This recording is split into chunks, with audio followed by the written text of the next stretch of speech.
முதலாவது வந்து இந்த அவர் சமன் பத்திரனை உண்மையாகவே நாங்கள் எல்லாருமே கலங்கி இருந்த விஷயம் வந்து அவர் செய்த செயற்பாடுகள் சிலது. சாவச்சேரி ஹாஸ்பிட்டல்ல இருந்து டாக்டருக்கு செய்த துரோகங்கள், இன்றைக்கு கையை கட்டி கொண்டு வைத்தியர் எங்கட அண்ணா இருந்து கேட்ட கேள்விக்கு எழும்பிருந்து பதில் சொல்ற அளவுக்கு கடவுள் கொண்டு வந்து இன்றைக்கு அவரை நிறுத்தி இருக்கிறார். இன்னும் 2 கேள்வி அவர் கேட்டிருப்பாரா இருந்தா அவர் அழுகிற ஒரு முகபாவனையில தான் இருந்தவர். அது ஒரு சந்தோஷமான விஷயம், கொண்டாட வேண்டிய விஷயம். அடுத்தது வந்து நாங்கள் எல்லாருமே விளங்கிக் கொள்ளணும், மக்களும் புரிஞ்சு கொள்ளணும். இந்த தம்பி ஐயா மற்றது இந்த நாகநாதன், இந்த 2 பேருமே வந்து ஒரு ஏவல் பெயர். இது சரியான கருத்தோ தெரியாது. இவர் 2 பேருக்கும் நெருங்கின தொடர்பு இருக்கு. அதே மாதிரி சில டிக்டாக் தளங்களுக்கும் தொடர்பு இருக்கு. இவர் 2 பேரும்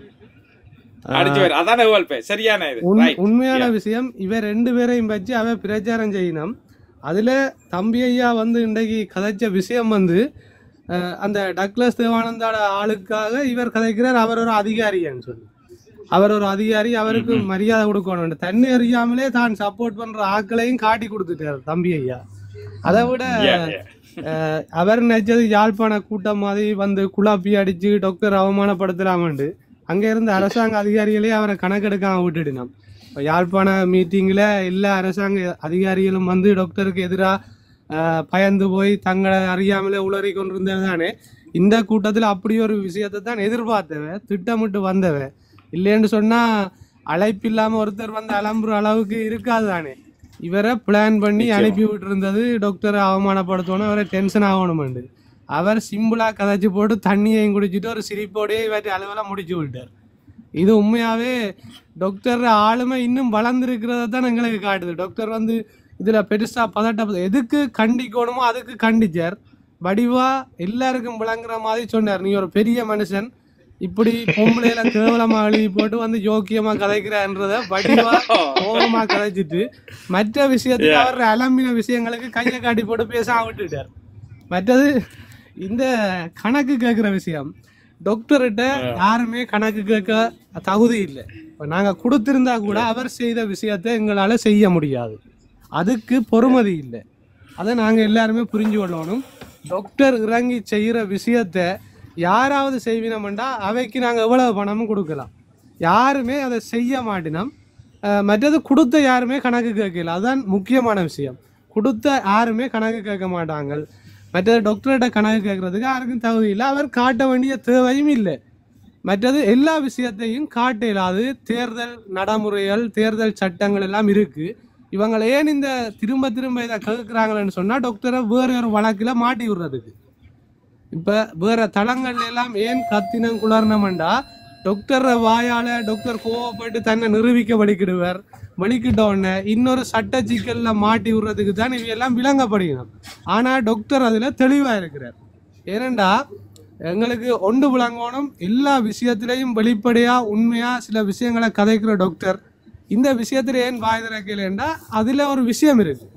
டாக்டர் வந்து பொய்யோ மற்றாக்களை ஏமாத்தணும் நினைக்கிறதா இருந்தால் அவர் நிறைய விஷயத்தில் ஏமாற்றி இருக்கலாம்.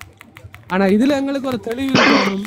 டாக்டர் சில விஷயங்களுக்கு வாய் திறக்காமல் அமைதியாக அதை கடந்து போறாருன்னு சொன்னால் அதில் சட்ட சிக்கல் இருக்குது, அதை வெளியே கதைக்கலாது. மக்களுக்கு அவர் துரோகம் செய்யலை. இதை வந்து கொடுத்தாக்களும் தெரிஞ்சு கொண்டிருக்கணும், அவைக்கு அவர் விளங்கப்படுத்தி இருப்பார் கட்டாயம். மற்ற எல்லாருக்குமே பதில் சொல்ல வேண்டிய அவசியம் டாக்டருக்கு இல்லை. ஆனால் உண்மையாகவே சந்தோஷமான விஷயம், நீங்கள் எத்தனை பேர் சந்தோஷப்பட்டீங்களோ தெரியாது.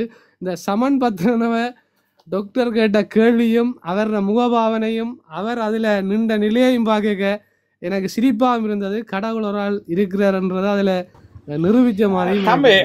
உங்களோட குரல் ஒன்றுல கேட்டது, ஏதோ ஒரு குரல் ஒன்று கேட்டா அதுல நின்ற நீங்களா? ஏதோ ஒரு யூடியூப்புக்குள்ள உங்களோட குரல் ஏதோ ஒரு கேள்வி ஒன்று கேட்ட மாதிரி இருந்தது, அப்படியே நின்றாங்க.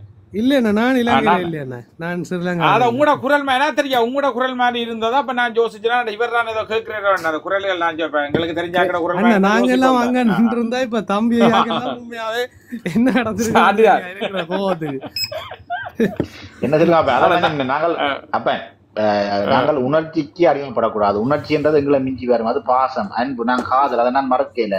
ஆனால் அது நாளைக்கு உங்களோட குடும்பத்தையும் பாதிக்கக்கூடாது, இன்னொரு குடும்பத்தையும் பாதிக்கக்கூடாது. நாங்கள் யாரையும் தூண்டி விடக்கூடாது. நாங்கள் உணர்ச்சிக்க நாங்கள் எல்லாத்துக்கும் காலம் இருக்குது.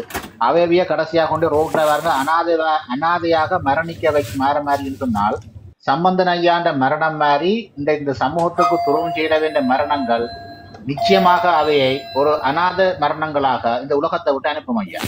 கட்டாயம் கட்டாயம். இன்னைக்கு நீங்களோ நாங்களோ நாளைக்கு தண்டாலும் 10 பேர் இருந்தாலும் உள்ளத்தை தொட்டு கண்ணீர் விட்டு எங்களுக்காக கண்ணீர் விட்டு அனுப்பி வைக்கிற அளவுக்கு தான் நாங்க நடந்து கொண்டிருக்கிறோம்.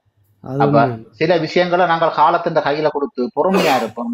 நாங்கள் பயணிக்க வேண்டிய பாதை போற அவர் நல்லா இருந்து நாசமா போட்டோம் ஐயா. மற்றது இன்னொரு விஷயம் ரகுராமன், நான் கூட கருத்தை நான் ஏற்றுக்கொள்றேன். இன்னொரு விஷயம், இதுல இன்னொரு முக்கியமா நாங்க விளங்கி கொள்ளக்கூடிய விஷயம், நிறைய பழைய அரசியல்வாதிகளை டாக்டர் திருத்தி இருக்கிறார் என்று சொல்லலாம்.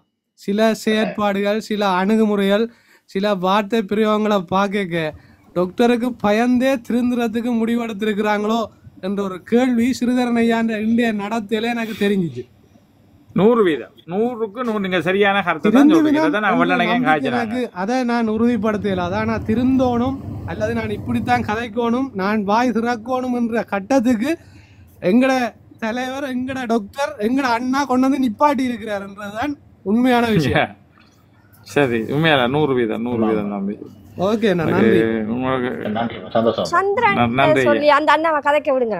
அவர் வந்து இப்ப அரை மணி நேரம் சந்திரன், சாரி நாங்க கவனிக்கல. சந்திரன் நாங்க இந்த உணர்ச்சி வசப்பட்டு நாங்க கதைங்க. சந்திரன் அவரை கதைக்க விடுங்க. சந்திரன் கதைங்க. ஹலோ, வணக்கம் சந்திரன். சரி, காந்தன் கதைக்கிறீங்களா? அவர் காந்தன் வந்து நிக்கிறீங்களா? வணக்கம் வாங்க தம்பி, சொல்லுங்க. டாக்டருக்கு 22 கேஸ் போட்டுருக்காங்களாக்கும் நினைக்கிறேன். நான் பார்க்கல அப்படியா 20 பார்த்தேன். அப்ப இவர் போட்டாங்களுக்கு எதிராக கேஸ் எங்க நாட்டில் எடுக்க மாட்டாங்களோ, இவர் போடுற கேஸுக்கு இவருக்கு தானே வைக்கிறாங்க. அது எப்படின்னு சொன்னா ஸ்போர்ட்ஸுக்கு எடுக்கிறாங்க. இல்ல, அது எப்படி என்றால் இப்ப நானும் நீங்களும் அடி போடுறோம். எந்த வீட்டை வந்து நீங்க அடிக்கிறீங்க. இப்ப ஒரு முறைப்பாடு தான் போடலாம். 2வது வாக்குமூலம் வந்து சந்த நபர் கூற்று. இப்ப ஒரு முறை அப்ப அது வந்து முறைப்பாடா, எது முதல் முறைப்பாடுன்றது விசாரணை பிறகுதான் தெரிய வேண்டி வரும். இப்ப நான் போய் இவற்றை வீட்டை அடிச்சு போட்டு போய் முறைப்பாடு போட்டேன் என்றால் என்னுடைய முதல் முறைப்பாடு முதல் தகவல். ஆனா முதல் தகவல் பிறகு விசாரணை நடக்கும். அந்த விசாரணையில தெரிய வருது நான் தான் போய் அடிச்சினான் என்றால் என்னுடைய முறைப்பாடு ஒரு ஆண்டு முறைப்பாடு தான் முறைப்பாடா எடுக்கப்படும். 2வது முறைப்பாடு இல்ல, அது சந்தேகநபருடைய கூற்று, எதிராளின்ற கூற்று. அப்ப அதை வச்சு கொண்டு வழக்கு தாக்கல் செய்யலாம் வைப்பேன்னு சொன்னால் கிரிமினல் குற்றங்களுக்கு மாறி மாறி அடிபட்ட வேண்டும். விதத்துல இப்படியான அவமானப்படுத்தலுக்கு யார் போய் அந்த இடத்துக்கு கதைக்கிறாரோ, இவர் முந்துறாரோ, அங்க அவர் தான் முறைப்பாட்டாளர் ஆகிறார். ஆனால் அதே நேரம் இன்றைக்கு யாழ்ப்பாணத்தை பொறுத்த வரைக்கும் என்னுடைய தனிப்பட்ட கருத்து, அங்க பொலிசின் ஏதோ உண்மைக்கு புறம்பான, நேர்மைக்கு புறம்பான ஒரு நிகழ்வு ஒன்று நடந்து கொண்டிருக்கின்றதான் நாணத்தனமா சொல்லுவேன். உண்மைதான். ஏனென்னா இப்ப 22 20 கேஸ்ல சரி ஏதாச்சும் ஒன்று தானும் நான் சும்மா சொல்றேன். ஏதாச்சும் அவை புல விடாமல் இல்லத்தானே, ரைட்? கட்டாயம். அப்ப அவையன் உள்ளுக்கு போகல, இல்லாட்டி அவைக்கு எதிராக மக்களோ இல்லாட்டி எங்க மற்ற கட்சிகளோ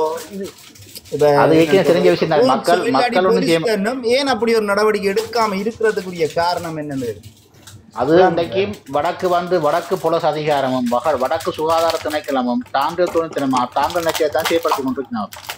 இதை கேட்கறதுக்கு என்ன அரசு நிர்வாகம் சரியா வரையிலையா? அப்ப நாங்க உண்மைதான் என்னால சொல்ல என்னுடைய தனிப்பட்ட கருத்து இப்படித்தான். இதான் தம்பி உண்மை. நாங்க நெடுக இதுக்குள்ள கதைக்கிற கணனால கதைச்சு கொண்டு வர ஒரு கதை என்னன்னு சொன்னா நாங்கள் எல்லாருமே தான் ரவுராமண்ணா இல்ல நாங்கள் எல்லாரும் சொல்லணும். இந்த போலீஸ் நிர்வாகத்தை வந்து நீ சரியான முறையில கையில் எடுத்தீன்னு சொன்னா எங்களுக்கு சரியான தீர்வுகளும் எங்களுக்கான சரியான, அதாவது எங்கட வடமாகாணம் ஒரு சரியான நிலைமையில சட்ட ரீதியா எல்லாம் வந்து எல்லாம் ஓகேயா இருக்கும். இது இப்ப எல்லாம் பயமா இருக்கு. என்ன கதைச்சா இப்ப பாருங்க, பேரை சொல்லவே பிரச்சனை கொண்டே வேணுமெண்டு வழக்க கொண்டே போறோம்னு சொன்னா டாக்டர் போய் பேர்களே பாவிக்கிறேன். பொதுவாக எக்ஸ் பை என்ற மாதிரி தான் காய்ச்சி கொண்டு போறேன். இப்ப என்னுடைய தமிழ்ல சொன்னான்னு சில இடங்கள்ல பச்சை மாட்டி அடி கொடுக்கணும். இது அதாவது அடி வாங்கினா அடிச்சவர் முறைப்பாடு போட வந்தா பச்சை மாட்டி அடி கொடுக்கணும். உண்மைதாங்க. இப்ப அதுதான். அதால இப்ப பாருங்க, சும்மா சாதாரண ஒரு மக்கள் தான் நம்ம பாதிப்படைகிறது கூட பாருங்க. இப்ப இவியலுக்கு எம்பி மேலான்றத தாண்டி இவியல் வச்சுக்கிற ஒவ்வொரு தங்கண்ட பவர்கள் என்ற வச்சுக்கொண்டு சாதாரண மக்கள் பாவங்கள் அதுகள் தான் இல்ல காலப்போக்கில் நான் ஓப்பனா சொல்றேன், காலப்போக்கில் வீடியோக்கள் எதிர்பார்ப்பீங்கள். நீதிமன்றங்கள், அரச பணியாளர்கள், நீதிமன்ற பணியாளர்கள், காவல்துறை உயர் அதிகாரிகள், காவல்துறை பணியாளர்கள் இதையெல்லாம் சேர்ந்து ஒரு இடத்துல கூடி கதைச்சு முரணான வகையில சந்திச்சு கொள்ற வீடியோக்கள் மிக விரைவில் வெளிவரும். அது வெளிவராமல், அது நடக்காமல் இன்றைய அரசாங்கம் பார்த்து கொண்டால் இந்த அரசாங்கத்துக்கும் அது சார்ந்த நிறுவனங்களுக்கும் மதிப்புக்கும் மரியாதையுமா இருக்கிறதுக்கான வாய்ப்புகள் அதை பேணிக்கொள்ள உண்மைதான். அதை விட இப்ப பாருங்க, இந்த நான் வெளியில இருக்கு, வெளிநாட்டுல இருக்கிறேன். இப்ப ஊர்ல பாத்தீங்கன்னு சொன்னா இப்ப இந்த கஞ்சா இல்ல முதல்ல இங்க சொன்னனோ தெரியல, அந்த சுழற்சி முறையில விற்கப்படுகாம். என்னன்னு சொன்னா இப்ப நீங்க விற்கிறீங்கன்னு வைங்க, வச்சா அவன் வித்தவன் சொல்லி விடுறானா, போலீஸ்கிட்ட சொல்லி விடுறானா, இப்படி இன்னாளுக்கு நான் விற்கிறேன், நீ போய் பிடியண்டு. அப்ப அவன் பிடிச்ச உடனே இப்ப வித்தவன்ட காசும் போலீஸுக்கு போகுது. இப்ப பிடிச்சு கொண்டு போறானே அவர்கிட்ட சொல்லுவான், நீ இவ்வளவுதான் தான் நான் விடுறேன்னு. சரிதானே? இப்ப போலீஸ் 2 பேர்கிட்டையும் காசு பண்றான், ரைட்? போலீஸ் 2 பேர்கிட்டையும் காசு பண்றான். இப்ப திருப்பி அதை பறிச்சிட்டு திருப்பி கொண்டே கொடுக்க போறான் எங்க, திருப்பி வில்லண்டு. சரிதா? திருப்பி விற்க திருப்பி இவன் கொடுத்துட்டு காசை வேண்டுவான் அவன்கிட்ட, இவ்வளவு காசு நான் இந்த காசை தான் நான் தாரன், இவன் திருப்பி கொடுத்துட்டு வேண்டுவான். திருப்பி இவன் என்ன செய்வான், அங்கால விற்பான். ஒரு கஞ்சானுட்டு இப்படி சுழருது. அதை விட இவ்வளவு காலத்திலேயும் நீங்க பாத்தீங்கன்னு சொன்னா கோட்ஸில், யாழ்ப்பாணம் கோட்ஸில் இப்ப குறிப்பிட்ட நாளைக்கு பிறகு இவ்வளவு கஞ்சா பிடிக்கணும் மூட்டை கணக்கா பிடிக்கணும்னு சொல்லினோம். யாழ் மாவட்டத்தில் வடமானது எப்ப அது கஞ்சா எரிச்சதா இல்லாட்டி இதை கொண்டு என்ன செய்தவை என்று வெளிவிட்டவையா? சரியான அர்த்தம் தம்பி, அதுதானே கருது. இது இவ்வளவு சாராயத்தையும் பிடிக்கிறீர்கள் எங்க போகுது? இது சுழற்சி முறையில விற்கப்படுது. அழிச்சேன்னு சொல்லி அங்க பதிவு போடுவீங்க, அது எங்க போகுதுன்னு எனக்கு தெரியல. நீங்கள் எரிச்சதா முதல் ஒருக்கா நான் நினைக்கிறேன், இப்போ ஒரு 6-7 வருஷத்துக்கு முன்னம் எரிச்சதுன்னு சொல்லி நான் பார்த்தேன். அதுக்கப்புறம் நீங்கள் ஒழிச்சதுன்றது வேற. வெளிநாடுல எரிக்கிறதுல உடைப்பாங்க, இல்லாடி நம்ம பார்த்ததுவே உடைச்சது, அந்த போத்துல எல்லாம் உடைச்சுதுன்றது நான் பார்த்தேன் வீடியோவா விட்டவங்க, பேப்பர்ல விட்டவங்க. அதே மாதிரி இப்ப வருகுதா இல்லைங்க, ஒரு இடம் பேரே இல்லை. அப்ப இது சுழற்சி முறையில திருப்பி போகுது. போலீஸ்கார்ட்ட சுழற்சி முறை செயற்பாடு நடந்து கொண்டிருக்கு. இதை எங்கன்ற நான் டாக்டரோட நாங்கள் கதைக்கலாரு அவருக்கு கிடைக்காது. இந்த இதயம் இருக்கா நீங்க சொல்ல வேணும். ஏன்னா அங்க போலீஸ்காரரும் எங்க வரையினம் கூட்டத்துக்கு வரையினம். அப்ப இந்த சுழற்சி முறையில நடக்கிறத கட்டாயம் நீங்க சொல்லணும். நீங்க பாத்தீங்கன்னு சொன்னா அது முடிஞ்சுதா, ஊசி போட வலிக்கிறாங்க அங்க பிள்ளைகள் எல்லாம். ஊசி போட்டா ஊசி வேண்ட முதல்ல காசு இருக்கும். எல்லாம் பாத்தீங்கன்னா 18 வயதுக்கு கீழ்பட்டாங்க. சரியா? ஊசியை போட்டுட்டு அவங்கள்ட்ட 2 நாளைக்கு போடுவாங்க, வில்லங்கத்துக்கு போட்டுட்டு காசு இல்லையோன்னு என்ன செய்யறாங்க, தாங்களே சும்மா ஊசியை போட்டோன்னா அது காத்து போய் ஆக்கள் சாகுறாங்க என்ன சின்ன நிலையில. அப்ப இதை செய்விக்கிறது போலீஸ். முதலாவது உடந்தையா இருக்கிறது போலீஸ். ஊக்குவிக்கிறாங்க போலீஸ் ஊக்குவிக்கிறாங்க. அப்ப ஊக்குவிக்கிற செயற்பாட்டை போலீஸ் தான் செய்யறாங்க. என்னண்டு இந்த நான் தாரன் வில் என்ற மாதிரி செயற்பட்டு கொண்டிருக்கிறாங்க. இதை நீங்கள் அபிவிருத்தி கூட்டத்தில் உங்களை பாராட்டுற என்னன்னு சொன்னா, ஒரு சமூகத்துக்குள்ள நடக்கிற ஒரு விஷயத்த நீங்கள் உண்மையில கதை கேட்க மறக்கிறதுக்கு ஒன்றும் இல்லை. என்ன நானும் முதல் கேள்விப்பட்டிருக்கிறேன். நீங்க என்கிட்ட வடிவா சொல்லுங்க, தாயத்தில் இருக்கிறீங்களா புலம்பெயர் நாட்டில் இருக்கிறீங்களா? நான் புலம்பெயர் நாட்டில் இருக்கிறேன். ஓகே நல்லா அறிஞ்சிருக்கிறீங்க. இதெல்லாம் இப்படியான பிரச்சனையால தம்பி என்ன சொல்லுங்க சுரேஷ் அண்ணே, இப்படியான விஷயங்கள் குழு கூட்டங்களை, அதாவது அபிவிருத்தி குழு கூட்டங்களை கதைக்கிறதுக்கு முதல் ஆதாரபூர்வமான விஷயங்கள் வேணும். என்றால்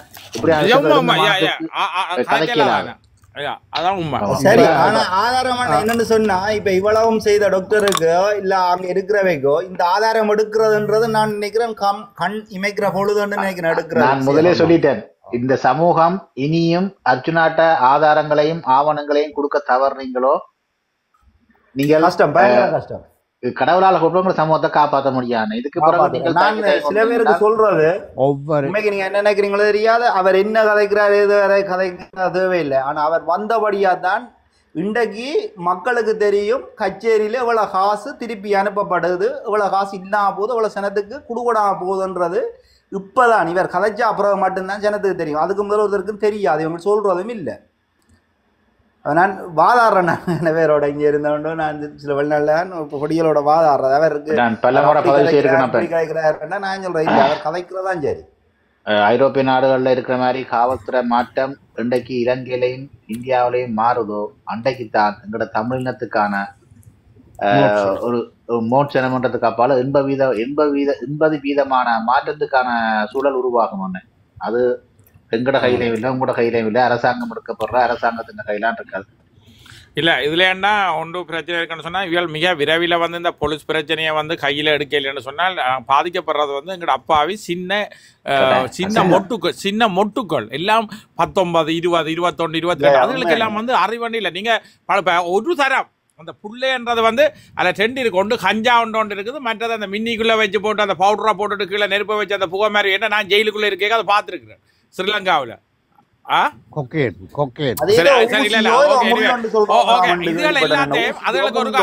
ஊசிகள் இப்படி ஒன்று புள்ளிகளை வந்து 2-3 விதத்துல வந்து அவைகள் பழுதாக்கி கொண்டு இருக்க ஒரு தரம் அந்த புள்ள